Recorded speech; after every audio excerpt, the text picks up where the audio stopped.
I hosted my husband's birthday and invited his entire family, cooked his favorite meal, and spent days making it perfect. Mid-dinner, my mother-in-law looked around and said, "This doesn't feel like home."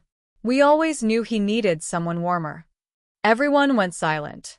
My husband just said, "That's how she is."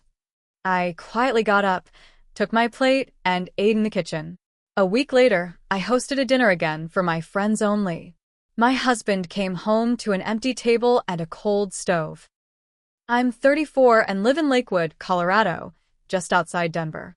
I've been married to Nate for 6 years. No kids, just our dog, Marty. We live in a 2-bedroom ranch-style home Nate inherited from his grandparents. I've done my best to make it feel like ours, but honestly, sometimes it still feels like his. I work from home as a graphic designer, and it's a lonely kind of work. Nate's a mechanic, works long hours at a shop near Colfax. By the time he gets home, he's usually covered in grease and worn out. We don't talk much these days. Not real talking. Just the basics, what's for dinner, what bill came in, stuff like that. I'm not a flashy person. I don't need flowers or trips or fancy things. But I do need to feel seen. I don't think that's asking for much. Nate's family never really accepted me. They weren't rude, not at first. Just cold. His mom, Lorraine, always had a way of making me feel like I didn't belong.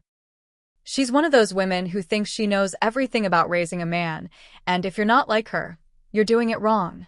She talks like she's smiling, but it never reaches her eyes. His dad barely speaks to me, looks at me like I'm invisible. And Jenna, his sister, is polite but distant. No real warmth. Still, I tried. For 6 years, I've gone to every birthday, holiday, backyard barbecue. I've brought dishes, bought gifts, smiled through everything. This year, for Nate's birthday, I wanted it to be special. He's had a rough few months at work. I thought maybe if I did something nice, really made the night about him, he'd feel loved. Maybe we'd reconnect. Maybe he'd look at me like he used to. I planned it for weeks. I pulled out all the stops, his favorite foods, cleaned the house top to bottom, made sure everything looked perfect. I even printed out a menu and folded it by hand. I strung up lights in the dining room to make it feel warm. Invited his whole family. I even made peach cobbler using his mom's old church cookbook recipe. Took me hours to find the right one. I know she loves that dessert. I wanted her to feel welcome, too. They arrived just before 6. Nate's dad brought a 6-pack. Jenna brought store-bought cupcakes. Lorraine showed up in a mink-collared coat like she was visiting a museum. I opened the door with a smile and greeted each of them like I meant it.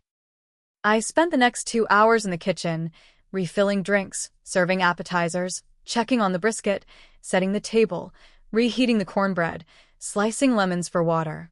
No one offered to help. Dinner was finally served.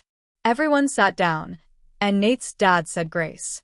It was quiet after that, just the sound of silverware, chewing, some light talk about gas prices and sports. Then Lorraine looked around. She had a half-smile on her face, fork paused in midair. She said, "This doesn't feel like home." We always knew Nate needed someone warmer. Just like that. My hand froze on my napkin. My chest felt tight. No one said anything. Nate didn't flinch. Didn't turn toward me. He didn't defend me. He didn't even acknowledge what she said.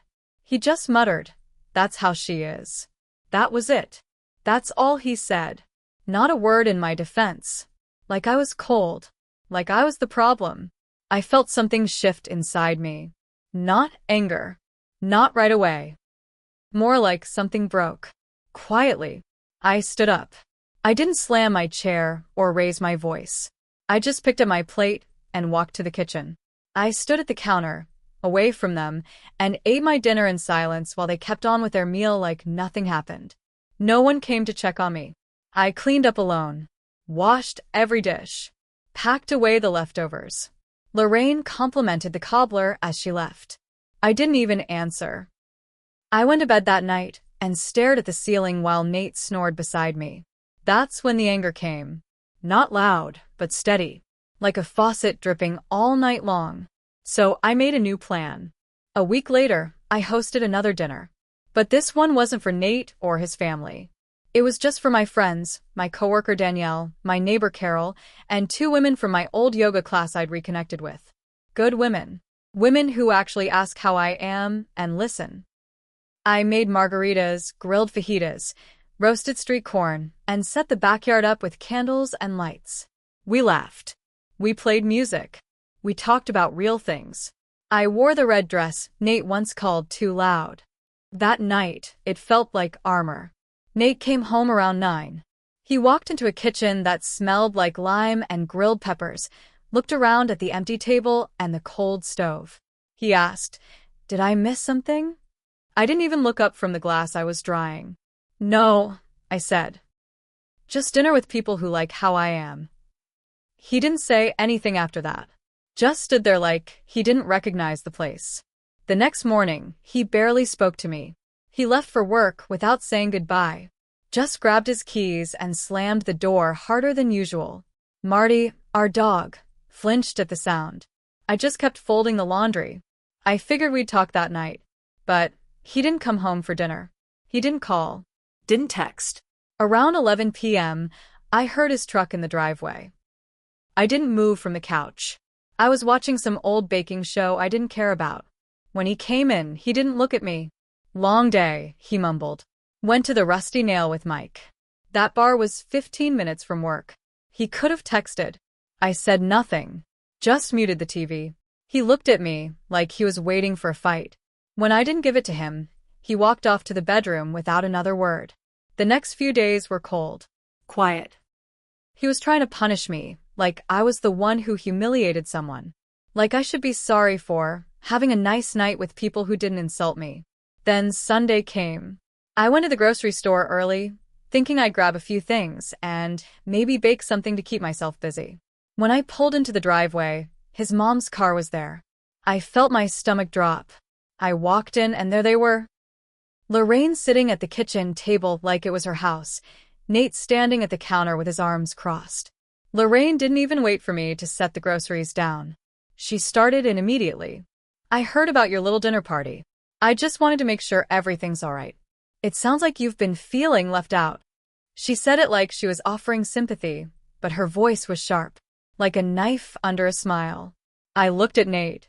He didn't meet my eyes. I said, "If I was feeling left out, it's because I've been left out." She scoffed. "You've always been so distant. Honestly, I thought you liked it that way." I looked her straight in the eye. "You humiliated me in my own house. You made fun of me while I served you dinner. And I pointed at Nate, "let you." Nate stepped forward. "It wasn't that serious." She was joking. I laughed. A dry, bitter sound I didn't recognize coming from my own mouth. It wasn't a joke to me. Lorraine stood up.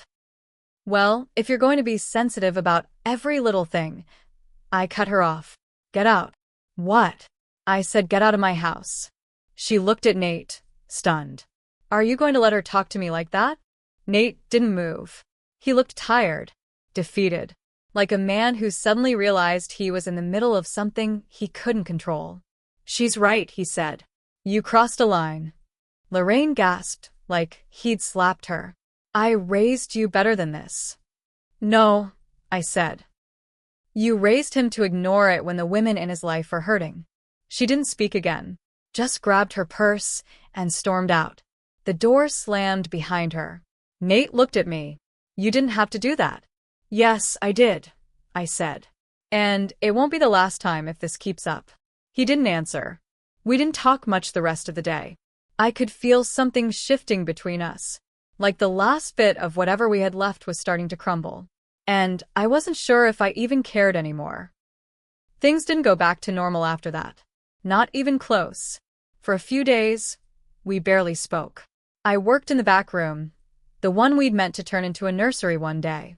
Nate would come home, eat whatever was in the fridge, then sit in front of the TV until bed. We were just 2 people moving around each other like strangers. Then something strange happened. Late one night, I woke up to use the bathroom. As I passed the living room, I saw light coming from Nate's phone on the couch. He must have fallen asleep watching something again. But the screen wasn't a video. It was open to his text messages. I didn't mean to look. I swear I didn't. But my name was on the screen. Specifically, she's different lately. Cold. Doesn't even try anymore. I miss how things used to be. It was a message to Jenna, his sister. That one line hit me harder than anything Lorraine ever said. I backed away and stood in the hallway for a while, trying to breathe. My ears were ringing. I couldn't decide what hurt more, that he said it or that he meant it. I thought about waking him up and asking what he missed so badly. The silence? The pretending? But I didn't. I went back to bed, and when he crawled in beside me an hour later, I pretended to be asleep. The next day, I checked his phone while he was in the shower. I know it's wrong. I know it. But I needed to know if that was all there was. It wasn't. There weren't any flirty texts. No other women. But there were months' worth of messages to his family, mostly Jenna, venting about me. Complaining that I didn't get them. That I didn't care enough to fit in. That I was hard to talk to. He'd been talking behind my back for months, making himself the victim in every story. He never told them about the birthday dinner. Or what Lorraine said. Just that I snapped for no reason and kicked his mom out. I put the phone down and stared at my reflection in the hallway mirror. I looked like a ghost. That night I cooked dinner. A full meal. Roasted chicken, mashed potatoes, green beans. I didn't say a word while we ate. Halfway through, Nate looked up and said, "Thanks. This is really good." I nodded. Then I said, "Do you tell Jenna when I cook dinner? Or just when you think I'm being cold?" His face froze. "What?" "You text her about me. A lot. You left your phone open." He sat back, silent. I waited. Finally, he said, "I didn't mean for you to see that."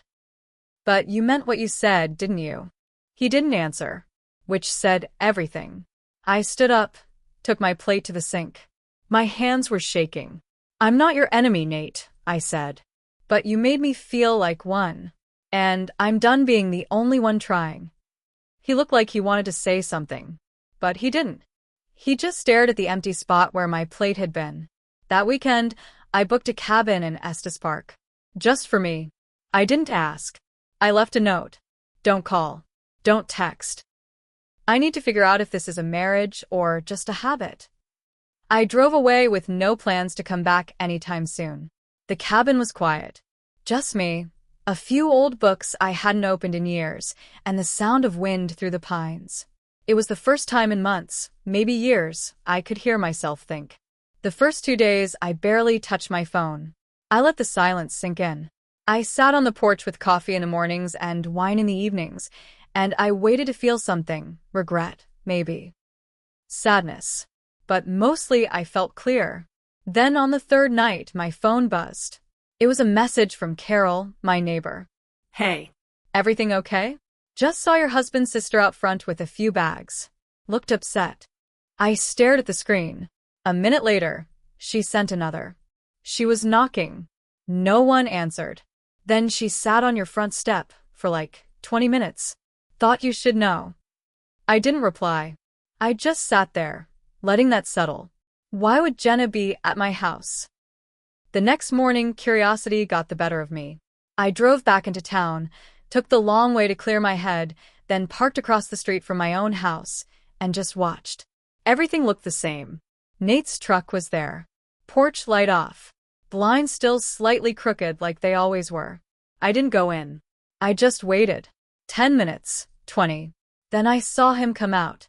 But he wasn't alone. Jenna stepped out behind him. She was crying. Not just misty-eyed, but full-blown shaking, red-faced crying. And Nate? He didn't comfort her. He just stood there, arms crossed, eyes hard. She hugged him, but he didn't hug back. Then she walked to her car and drove off. I waited until he went back inside before I left. That night, I called Jenna. She didn't pick up. But an hour later, she texted. "Can we talk? I messed up. I think you need to know everything." We met the next day at a diner halfway between her place and mine. She looked rough. Hair pulled back, no makeup, like she hadn't slept. "I didn't come to apologize," she said right away. "I came to confess." That got my attention. I used to think you weren't right for Nate, she said. But I never hated you. I was just protective. But the truth is, he's been playing both sides. Telling me you're cold, telling you I'm mean, keeping the drama going so no one blames him. I didn't say anything. I just listened. And the other night, she said, I finally called him out. Told him to grow up. Told him what Mom said at his birthday was wrong. And you know what he said? I waited. He said, she's lucky I haven't left yet. That's what he said about you. I felt my stomach twist. She wiped her eyes. I believed him for too long. I helped him isolate you. I let Mom push you away. And now I see it. I see what he is. I didn't cry. I just sat there still. She reached into her purse and pulled out a flash drive. What's this?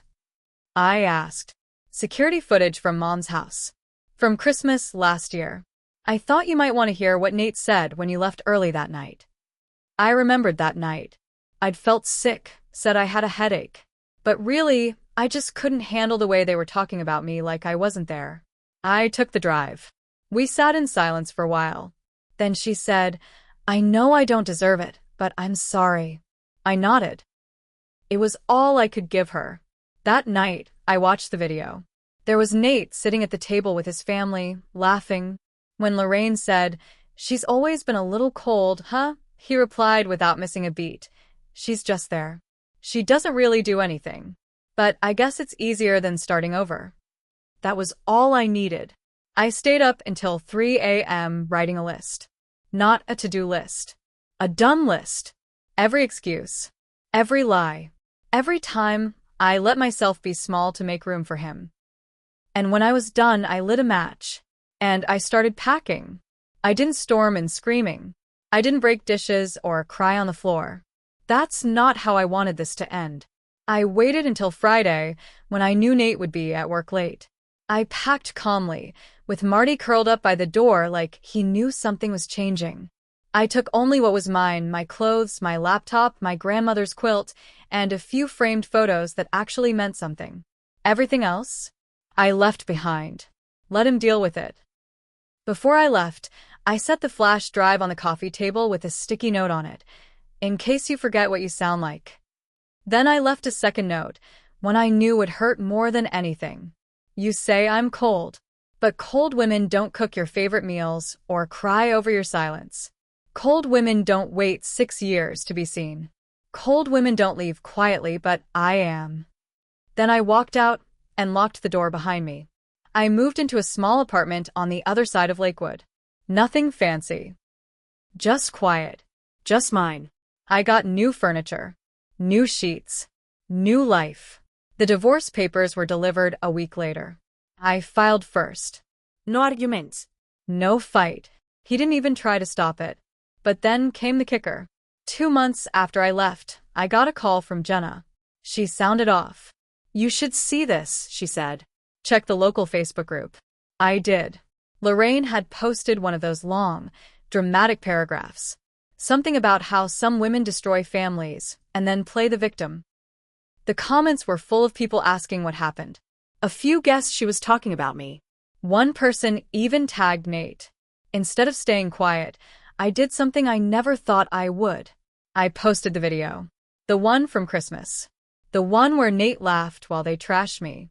The one where he called me just there. I didn't say a word. Just dropped the link and walked away from the screen. It spread faster than I thought. Within hours, the comments turned. Wow, this changes everything. Why would a husband say that about his wife? She was smart to leave. By the end of the day, Lorraine deleted her post. Nate deleted his Facebook altogether. I heard through Jenna that he's been avoiding family dinners now. Lorraine's mad at him for embarrassing them. He told her to stay out of it. Jenna says he looks tired all the time. Alone. But I didn't do it to hurt him. I did it to stop letting them rewrite the story. People think revenge is loud. That it's slamming doors and screaming matches. But sometimes it's quiet. It's not calling back. It's letting someone sit in the silence they created. And when they realize no one's coming to pull them out of it, that's when it hits. I wasn't cold. I was melting for someone who never even felt the heat. Not anymore. I'm warm now. Just not for him.